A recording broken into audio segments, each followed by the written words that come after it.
Hi everyone. I'm excited to be working with everyone during this class. My profile says Darlene, but I prefer to go by my nickname, which is Lan, L-A-N. As far as any work experience with mental health, I don't have any specific mental health experience. I do work as a substitute teacher for the school district here. Um, and I've worked in CDC and other levels of special needs classes.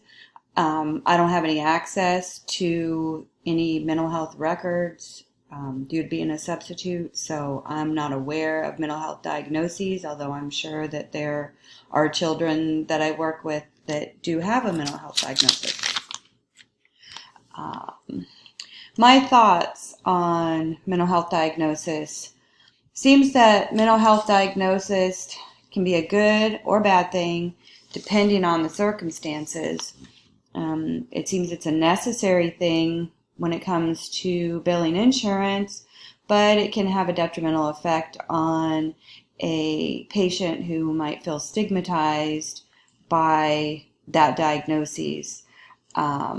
I think there's too much stigma attached to having a mental health diagnosis, and I really believe that as social workers, we can work to help break down that stigma and make what are sometimes temporary diagnoses less stigmatized, or if they're permanent, they can be less stigmatized.